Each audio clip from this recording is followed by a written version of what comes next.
सत साहिब जी, please subscribe करें हमारे यूट्यूब चैनल सतलोक के राय को। सत साहिब। सत्संग की आधी घड़ी तप के वर्ष हजार, तो भी बराबर है नहीं कहे कबीर विचार। तो यहाँ आपसे प्रार्थना की जाती है, जब तक सत्संग चले आप सब चिंताएं और इधर उधर की गल्ला बातें छोड़ के ध्यान से सत्संग सुनो। तो अब ये सूक्ष्म वेद है, इसको समझना बड़ा कठिन है। इस दास पर दया करी उस परम पिता कबीर भगवान ने, इस दास की बुद्धि खोली इस मालिक के गूढ़ रहस्यों को समझने और आपको समझाने के लिए। न्योली न्योल, नेवले को कहते न्योल देसी भाषा में, अरवाणी भाषा। न्योल नाद सुभान गति, ये लड़े भुवंग हमेशे, जड़ी जान जगदीश है व्यसनी व्यापै शेष। अब देखो एक पंक्ति है दाता के ज्ञान की, और इसमें कितना गूढ़ रहस्य छुपाया है कि जिस भगत के पास ये यथार्थ मंत्र सत भक्ति सतनाम जिसके पास उपलब्ध है, वो एक ऐसा सुरक्षित हो गया जैसे एक नेवला होता है। नेवला आप समझते हो, नेवला, उस नेवले की कितनी लंबाई होती है, ज्यादा से ज्यादा वो 8-9 इंच लंबा होता समेत पूछड़ के, दूम समेत, और चूहे से थोड़ा सा बड़ा होता है। और वो सर्प के साथ लड़ता है। सर्प लगभग 10-10 फुट 12-12 फुट लंबा हो जाता है और उससे कई गुना ताकतवर होता है। अब वो उससे कैसे लड़ता है? वो ऐसे स्थान पर उस सर्प को छेड़ता है जहां पर किसी झाड़ी में, बोझड़े में एक जड़ी होती है, नागदमन जड़ी नाम है उसका, नागदमन, और उसमें से महक निकलती है। वो नेवला क्या करता है, वहां उस जड़ी को सूंघ कर आता है, श्वास रोक लेता है और उधर से सर्प को छेड़ जाता है। सर्प उसके लिए ऐसे तैयार होता है, डंक फन उठा करके। अब नेवला उसके निकट आकर के वो जड़ी जो सूंघ करा था वो श्वास छोड़ देता है। उस जड़ी के सामने सर्प को चक्कर आने शुरू हो जाते हैं उसकी नाकों में जाते ही, और वो अपनी जान बचा के भागने की सोचता है। फिर नेवला उसकी मुंडी पर बैठ जाता फन के ऊपर, और साथ में वो श्वास भी छोड़ता रहता है और फिर उसको पकड़ के मार देता है। अब नेवले के पास वो जड़ी है तो वो उसको काबू कर पाया, इतने लंबे अजगर को। इसी प्रकार ये काल जो है एक सर्प है और जीव एक नेवले जैसा वो छोटा प्राणी है। इसकी ताकत के सामने जिसके पास ये सतनाम रूपी जड़ी है नागदमन, वो फिर इस काल पर विजय पालेगा।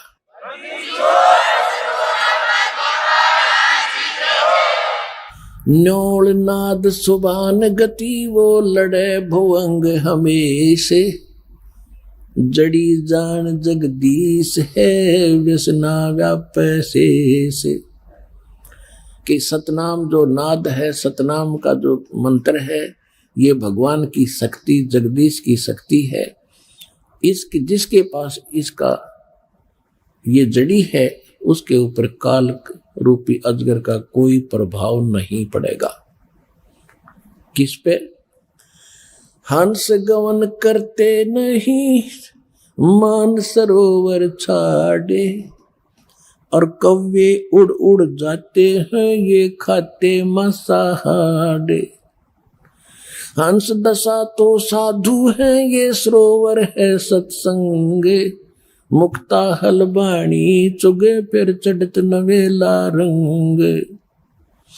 दरस परस नहीं अंतरा रोमी वस्त्र बीचे, पारस लोहा एक डिग वही पलटे नहीं अभीचे।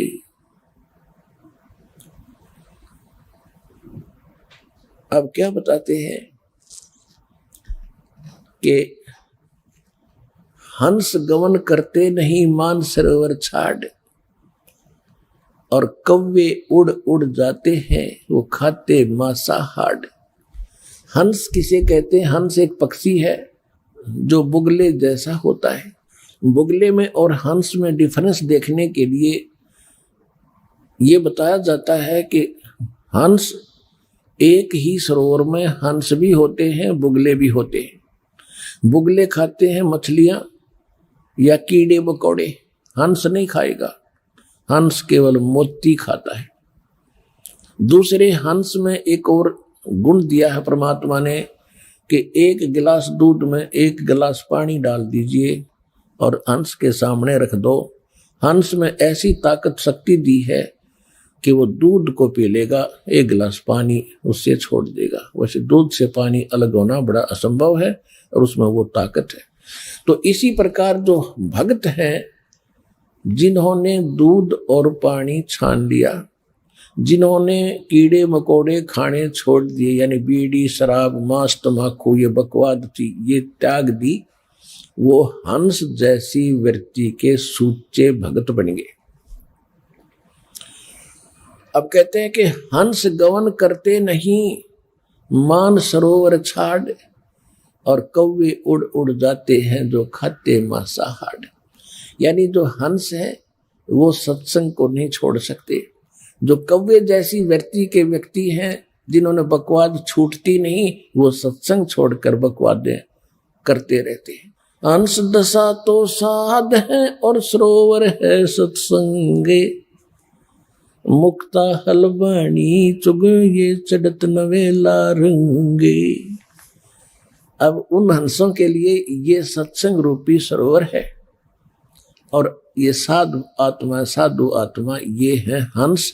हंस दशा तो साध है और सरोवर है सत्संग, और यहाँ ये परमात्मा की अमृतवाणी रूपी मोती खा रहे हैं। और फिर चढ़े नवेला रंग, दूना अच्छा भाव बनता चला जाएगा। जो सत्संग में आए जाएंगे डटे रहेंगे।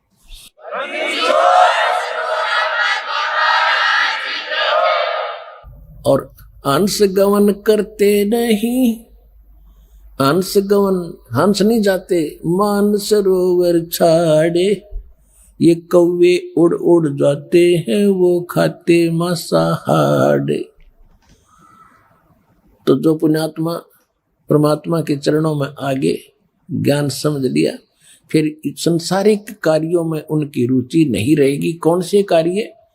जो कुरीतियां हैं, विवाह शादी में बकवाद नाचना गाना, दहेज दे का अपनी फोकट में बनाना, फिर कर्जे में दबा रहना, ये इस तरह की बकवादें, शराब मांस तम्बाकू और इन राजनीति में धक्के खाना, ये हंस नहीं करेंगे, भक्त नहीं कर सकता। वो तो कव्य जैसे लोग हैं जिनको वृत्ति ही गलत है, वो ही सत्संग छोड़कर इन बकवादों में जाते हैं। अब फिर क्या बताते हैं? द्वार धनी के पड़ा रहे और धक्के धनी के खावे, 100 काल झकझोल ही पर द्वार छोड़ ना जावे। इस मार्ग में सफल होने का एक फार्मूला बताया है कि जब ज्ञान हो जाता है, परम संत की पहचान हो जाती है, कहते हैं द्वार धनी के पड़ा रहे और धक्के धनी के खावे। आवे और जावे भगवान के चरणों में, और चाहे कितने ही आपत्ति आप पर काल देवे, जैसे संसारिक, क्योंकि आपने नाम ले लिया, अब धीरे धीरे आपका सब संकट दूर होने लगेंगे। तो आप ऐसा महसूस करोगे कि जैसे कोई आपत्ति आ गई नाम लेने से। नहीं, आपत्ति तक टल रही है आपकी। अगर नाम ना ले रखा होता तो जान जानी थी। आपको कई भक्त मिलते हैं, कहते हैं जी नाम लेने के बाद मैं वहां से छोड़ कर आया हूं, मेरे ऐसी कुछ तकलीफ होगी। भले आदमी, वहां से तो नरक था, सीधा काल था, वो तेरी जान जानी थी। यहाँ आने के बाद तो तेरी जान बच गई छोटे मोटे इस दुख थे। तो क्या कहते हैं कि द्वार धनी के पड़ा रहे और धक्के धनी के खावे, और 100 काल झकझोल ही, काल बीच में बेशक झटके दे पर द्वार छोड़ नहीं जाए। अब जैसे आप यहां आते हो, सतगुरु क्या होते हैं? एक सतगुरु की उपमा ये भी है कि सतगुरु एक धोबी है और जीव है एक कपड़ा जो संसार के कर्मों में घना मैला हो गया। अब धोबी किसी का कपड़ा धोने के लिए आता है, राजा का भी होता है, अधिकारियों के भी होते हैं। उन सभी कपड़ों को कैसे धोता था वो? पहले तो उनको जल में भिगोता था और फिर उन्हें पकड़ कर पत्थर पर मट्टाए मट मारा करता, गद्दाए गद, जब तक मैल ना छूट ले, इतने मुक्कियां गिल्ला लातों के साथ, और फिर पत्थर पर पटक पटक मारे। तो उस कपड़े का दुश्मन नहीं है, और वो कपड़ा न्यू के बता मैं तो गढ़ दिया इसने, यू क्या करया? तो वो मैल निकाल रहा है आपके अंदर से, दोष निकाल रहे हैं परमात्मा।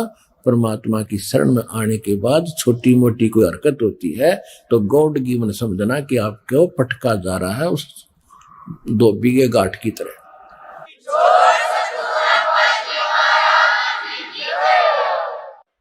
दर्श परस नहीं अंतरा ये रोमी वस्त्र बीचे, पारस लोहा एक डिग ये पलटे नहीं अभीचे। अब देखो फिर एक और बात बताई है, कितना गहरा ज्ञान है पुण्यात्माओं। जब आपको इस सूक्ष्म वेद का ज्ञान होगा, आप दांतों तले उंगली दबाया करोगे कि आज तक हमने गीता भी पढ़ी। गीता हम इसलिए पढ़ाते हैं कि आप ये समझ सके कि जो ज्ञान पवित्र गीता जी देते हैं, जो पवित्र वेद बताते हैं, पवित्र पुराण बताते हैं, पवित्र ग्रंथ बताते हैं, वही ज्ञान परमात्मा ने 600 वर्ष पहले लिखवा रखा था। और उनको अशिक्षित कहते थे, वो तो वेद शास्त्र जानते भी नहीं थे। तो इससे सिद्ध होगा कि वो परमात्मा थे जो सब सदग्रंथों के परिचित भी थे, और उनसे भी हटकर जो उनमें ज्ञान नहीं वो भी बता दिया। तो भगवान बिना ये ज्ञान बताया नहीं जा सकता। तो परमात्मा को पहचानने का एक ये भी फार्मूला है, एक पॉइंट है। तो क्या बता रहे हैं? दर्श परस नहीं अंतरा ये रोमी वस्त्र बीचे, लोहा पारस लोहा एक डिग वही पलटे नहीं अबीच। एक पंक्ति में कितना गहराई भर दी, कितने गुड रहस्य है। क्या बताते हैं कि आप यहाँ सत्संग में आते हैं और जिनके इन वचनों का असर नहीं हुआ तो वो कैसे है?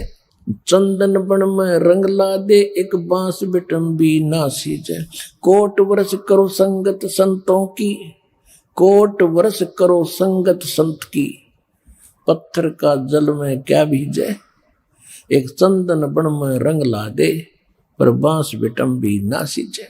क्या बताते हैं कि जैसे सत्संग में भी आते हैं और फिर विकार भी करते हैं, उनके बारे में बताया है कि जैसे करोड़ वर्ष करो संगत संत की, संतों की, पत्थर का जल में क्या भीजे। जैसे पत्थर को जल में डाल दे चाहे 20 फुट नीचे गहराई में, और निकालने के बाद फिर दोनों टुकड़ों को तुरंत ही ऐसे रगड़ दो, तुरंत आग पाटेगी, चिंगारी पाटेंगी, निकलेंगी। इससे सिद्ध हुआ कि जल से तो असर होना चाहिए था, वो अंगारी नहीं पाटनी होनी चाहिए थी, नहीं निकलनी चाहिए थी, लेकिन उसके जल का असर नहीं हुआ, वो न्यो का न्यो पड़ा है, एज इट इज विकार उसमें। इसी प्रकार जो सत्संग में आते हैं उनको कहते हैं करोड़ वर्ष करो संगत संतों की, और पत्थर का जल में क्या भीजे, क्या भीगे, और चंदन बन में रंग ला दे एक बांस बिटम्बी ना सिजे। ये सूक्ष्म वेद की वाणी है, गरीबदास साहिब जी की वाणी है। क्या बताया कि जैसे चंदन का पेड़ होता है, आसपास के चाहे नीम हो, जंडी हो, कोई पीपल हो, उन सभी आसपास के पेड़ों को अपनी महक छोड़ छोड़ के अपनी सुगंध युक्त कर देता है, और वो भी चंदन जैसी महक देने लग जाते हैं। लेकिन बांस बंबू जिसकी लाठी बने हैं, कहते वो बांस चाहे उसके साथ उग गया चंदन के, बांस का असर नहीं होता। तो क्या बताते हैं? कि कोट वर्ष करो संगत संतों की, और पत्थर का जल में क्या भीजे, और चंदन बन में रंग ला दे, एक बांस बिटम्बी ना सींचे। तो जो बांस जैसे और पत्थर जैसे व्यक्ति हैं उनका तो असर हो को नहीं, और नहीं तो परमात्मा की वाणी आपको चंदन बना दिया, और आप ही आगे जा के सब न सुनाते हो। आप अपनी महक आगे छोड़ के अपने भाई बहन रिश्तेदारों तक ये महक भगवान की छोड़ रहे हो।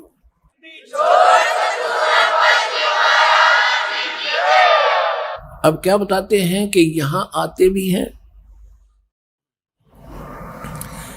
और सही ढंग से लगते रही। उसके विषय में बताया कि दरस परस नहीं अंतरा,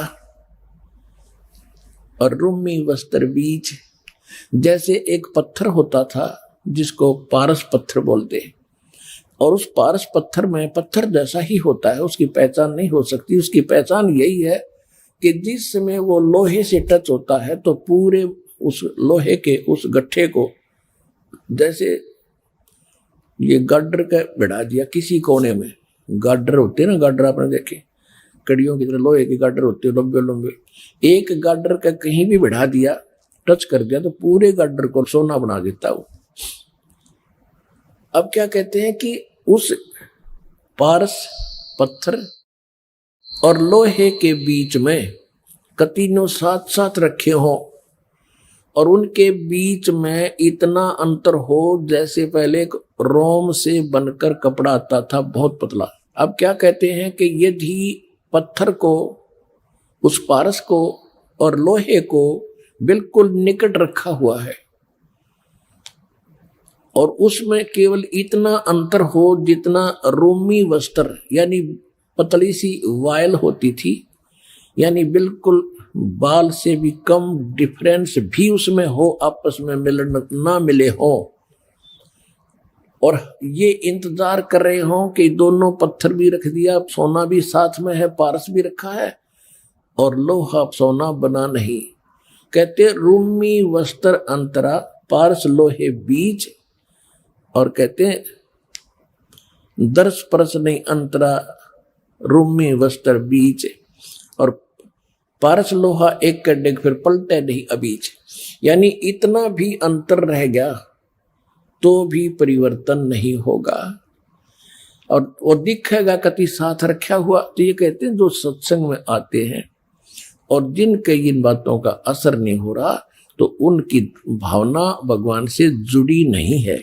वो दिक्कत के भगत है पर भक्ति उनमें प्रवेश है नहीं। तो जब होएगी जब वो सही ढंग से मालिक से मिल लेंगे। कहते हैं बिन गुरु मिले मोहे ना पावे। गुरु के प्रति जब आपका ऐसा भाव बनेगा, और तब परमात्मा में कि आपके अंदर वो भक्ति और ये ज्ञान संचरित होता है। तो यहाँ बताते हैं कि यहाँ जैसे सत्संग में भी आते हैं और विकार नहीं छोड़ रहे हैं, उनके विषय में कहा है कि कोट वर्ष करे संगत संतों की, पत्थर का जल में के बीच है, एक चंदन बन में रंग ला दे, पर बांस बिटम्बी ना सींचे।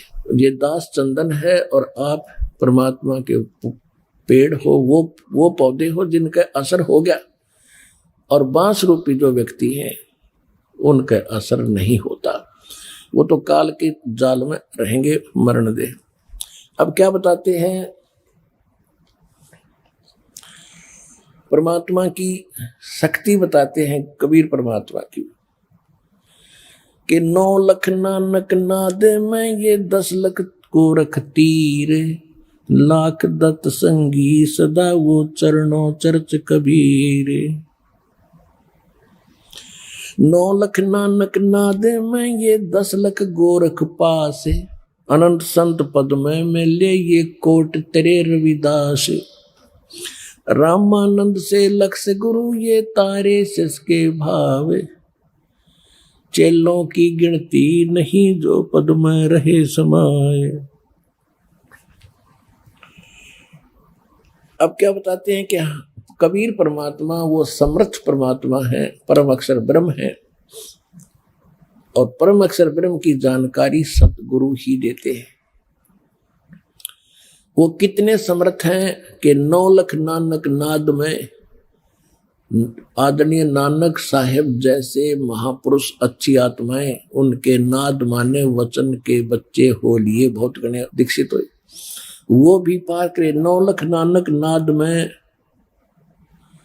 और 10 लाख गोरख तीर और लाख दत्त संगी सदा चरणों चरच कबीर। गोरखनाथ जी को बहुत बड़ा सिद्ध माना जाता था। गोरखनाथ जी को सिद्धों में सबसे ताकतवर सिद्धि वाला माना जाता रहा है। उन्होंने यहां तक चमत्कार कर दिए थे कि एक बार उनके बचंद्र नाम के गुरुजी काल प्रेरणा से एक सिंगल द्वीप के राजा की मृत्यु के उपरांत उस राजा के शरीर में प्रवेश करके वहां उसकी रानी को भोगने लगा। उससे 2 पुत्र हो गए। उसके बाद किसी ने गोरखनाथ को व्यंग कर दिया, किसी दूसरे नाथ ने, कि यदि तू ताकतवर है, ऐसी सिद्धि वाला है तो अपने गुरु ने बचा ले। वो बकवाद करने लग रहा वहां सिंगल द्वीप के अंदर। तो गोरखनाथ जी वहां गए अपने गुरु जी को वहां से। उससे पहले क्या किया कि किसी ने बता दिया उस रानी को कि ये कोई सिद्ध आत्मा राजा के शरीर के अंदर है और उस राजा की आत्मा जा चुकी है और ये कभी भी छोड़कर जा सकता है इस शरीर को। इसका शरीर मिलेगा कहीं पर किसी गुफा में, ये छोड़ कर आया है। तो रानी ने नौकरों को आदेश दे दिया, क्योंकि उसने तो राजा चाहिए था, शरीर चाहिए था, चाहे उसमें कोई आत्मा हो। रानी ने ऐसा आदेश दे दिया कि कोई भी किसी संत का कोई शरीर मिला उसको फूंक दो। सभी ने घूम फिर कर, नौकरों ने गुफा में एक शरीर पाया, उसको जला दिया, वहीं पर राख कर दिया। रानी निश्चिंत होगी। फिर गोरखनाथ गए। गोरखनाथ जी पहुंच गए वहां पर।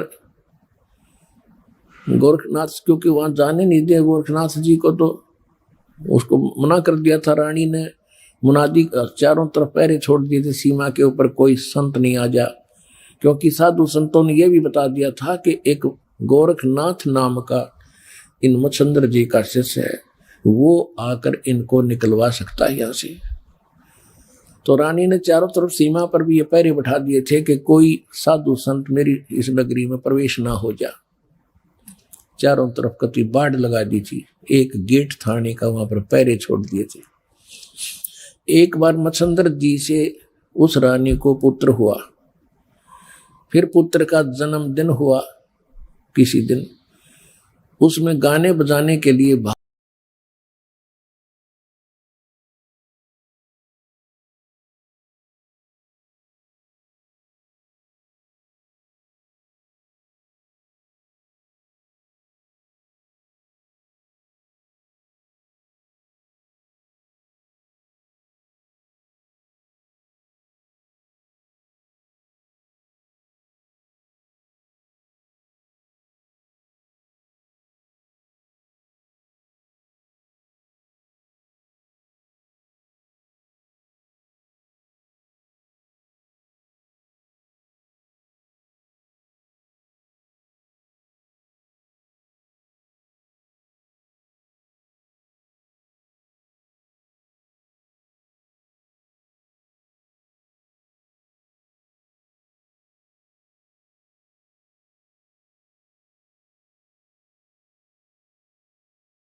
बंदी छोड़ कबीर साहेब की जय। सत साहेब।